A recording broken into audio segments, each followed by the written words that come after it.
Crookall, first settled in the 1830s. 1889, the butter factory opened. Originally hunting and wheat. Main industry is sheep, cattle, potatoes. There's a picture of the Logan flour mill and butter factory. Going to Taralga, Taralga Dairy Company was opened in 1893. Became the Taralga Milk Company. 1926, the branch opened from Roslyn. It was closed in 1950. Also, I haven't got a cheat sheet. I tried to print out the cheat sheet last night and the printer said no yellow ink. And they put the sleeping compartments in the centre. Much better idea. The Kosciuszko Ski Express was somewhat different because it had electrical heating from a power van. That the driver, and I haven't, you could probably research this if you go into the load tables and the add up the composition numbers. Cars that made up the Southwest Mails. Okay, an ACX, beautiful car. Kind of looks like a dog box, but it's not. Much shorter, but had the same capacity. Not a lot of room to turn around, but nonetheless it was the same. And there's another ACN shot from Howard.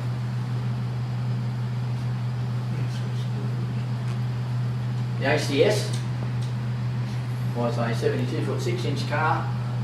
Again, the same capacity as the other two, but a little bit luxurious, more luxurious. That's an interesting note. That photograph was more retaken in quite well into the 70s.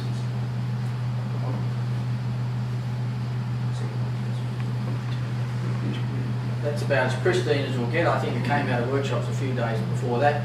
The car immediately to the left is the state governor's car, and that was the occasion of the centenary of the railway arriving at Cootamundra. This is the CAM for Canberra, and you can see the heating along the side. That looks like electric heating, yeah. Trawled through as many collections as I could to find a pristine end platform sleeping car. Sorry that this is the best I could come up with. But just shows that that's actually a VAM, which is what we saw in the 1952. That's the air conditioning one. Yeah. CX, that was mentioned in 1952. Compositions. I'm not a dog box man. When I was little, my parents used to make me sit on the seat where the toilet was. I never became a fan. A CR, again that beautiful little cut.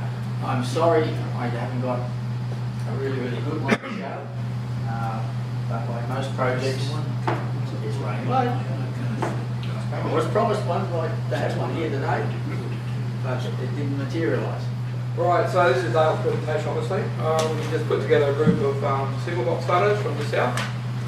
First box we've got here is Liverpool.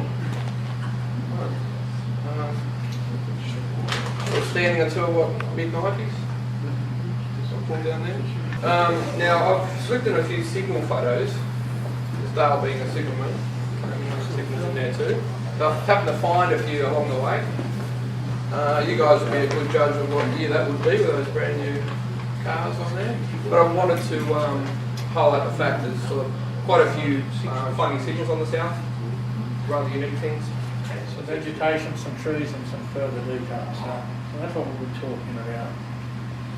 So, making mountains, as you can see by the example there, I collect sheets of it when I see it around. Glue them together, I just use construction adhesive. Still practicing on that, but I've got some Indian ink and I've watered it well down. I've got a spray bottle, spray bottle of water and a spray bottle of the diluted Indian ink. I spray it on and then I get a lot of water over it and it washes it down into the cracks. So again, slightly more orange and red. What colours to do? Either when you're out and about, take photographs, mould those areas, or some of the cheap calendars that are given away that have Australian scenes in them. At the end of the year, go through those, cut out pictures of Australian scenes.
Thank you very much, and thanks to the Epping Club for inviting me here.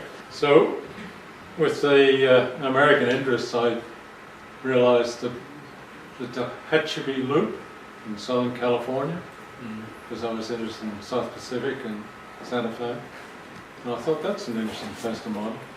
New South Wales outline was coming available, and I discovered New South Wales had two spirals, one up on the Queensland border and one on the southern main. This shows the Bethungra spiral in its original state as it was built in the 1940s, with a steep batter on the side, which has subsequently been removed, of course. There is an example of one of the modules that I'd built previously and used as the base for the Junie loco. But these are designed using Bunnings holoco doors. Or if I want some structural integrity, I use liquid nails and press these wipes into it. Gives you a nice textured finish. Don't have to mess with any plaster. Sheets from the European suppliers, Henke and Nock, where using their summer colours you get better. And I've used wire cutters for my foam. That's Bethungra with the roof not quite straight. I use the Heskel photographic backdrops that Model Railroad Craftsman stocks. In the background you can see the roundhouse, the machine shop, the storage shed. You can see the later sander and fueling here, and the smokestacks are all 3D printed.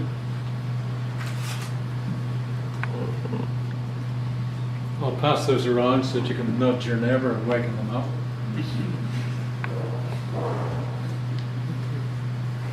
The roundhouse, laser cut base. The windows are all cut from acrylic. Cut from 3D printed, and the structure is largely cut from acrylic, and each has an acrylic core, steel, a transformer, wool bales, a small transformer, oil tins, stock feed, silo. So there's my first control panel. So basically, I want to make everything simple. I looked at control panels that all you guys have built, and many of you have got your own method of doing it, but I thought, if someone comes to my lathe, I want him to be able to follow, to make it easily set up. So there's the signal. Basically there's the surface mount LEDs and that little thing there, right? And there's you colour the spectacle plate with the lenses with crystal clear, you put a bit of crystal clear, and then you just paint it with, to me, clear orange, clear red and clear green. You can adjust those on the bench by just physically doing it, right? So that's all done above the bench before you put it in. Put it down here in the hole, just a hole saw in the hole, and this is the only adjustment you need to make to the circuit. To add then with a green signal.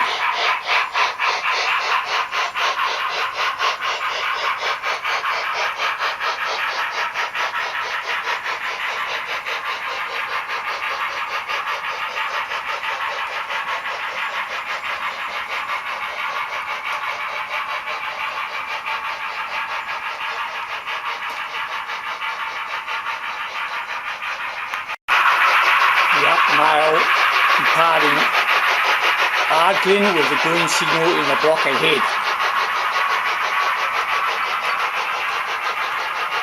Changing to red as it enters the block.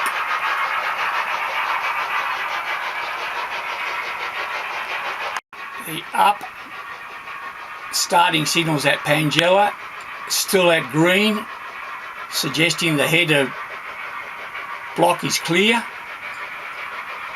Creek down goods departing Marundai with the green signal.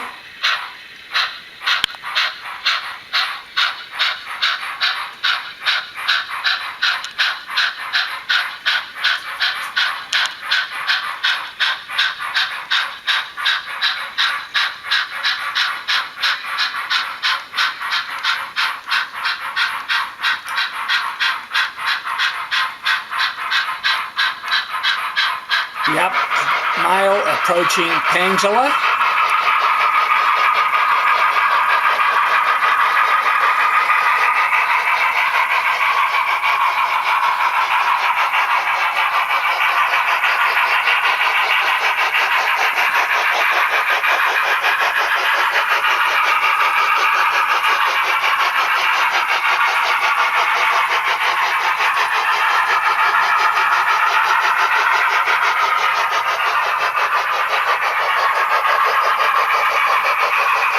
Passing the Pangella signal box.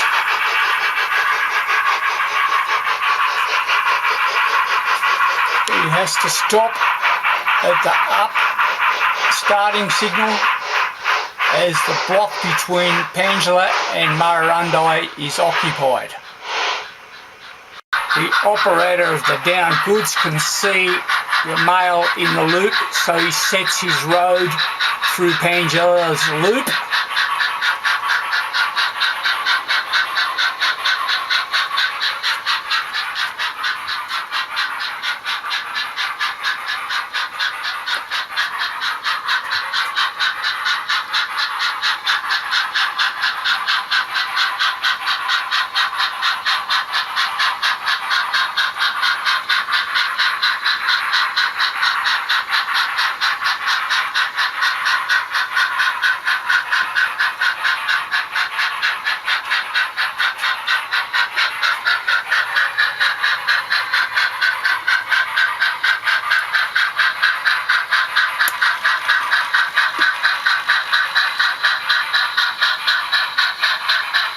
Point has not been changed, so the signal is stopped, so the train must stop.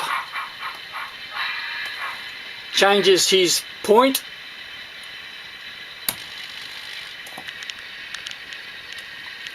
Now he can move towards Ardglen. But when it comes to the 4 freight trains that I wanted to run, I chose 4 of them there, 439, 431, 476, 421. But I don't know anything about those trains. So we're going to have accurate passenger trains, but I don't know anything about the goods trains. You do timetables, you've got all the information. Train 470 departed June at 2:30 in the morning. Train 474 departed June at 5:35, and 476 departed at 5:50, and I thought that was a more reasonable time, 5:50 in the morning. So finally I said to myself, we're going to concentrate on train 476. Let's have a look at that. Commences at 5:50 in the morning and goes to Enfield Yards and gets to Enfield Yards at 8 o'clock that night. Captive traffic wagons, and they're always returned to their home base. So there's no concern about where that's going to when it's empty. It's always going to go back. So I've got a full story, and that's the first wagon in my train. Cement wagon emptied at Junee, going back to Berriman. My second wagon, it's a bitumen tanker wagon. Now, this was a terrific wagon. One of the better models from SPS models. It's a lovely wagon. Let me impress upon you that there's a lot of research went into this. It doesn't look like it because each presentation is only 20 seconds. But I had to do a lot of research. How many biscuits did you Okay, have? bananas? Yeah. And every wagon I'm going to introduce, there's a story behind it. There's an industry behind each one. So I thought about this Arnott's Biscuits van. I thought, oh, I can include that. So I thought, well, so what happens to this? So we know it comes from the Arnott's factories at North Strathfield, and it goes out the whole state. So does it go out when it's full? It goes out. Somebody tipped me off, and that in actual fact, they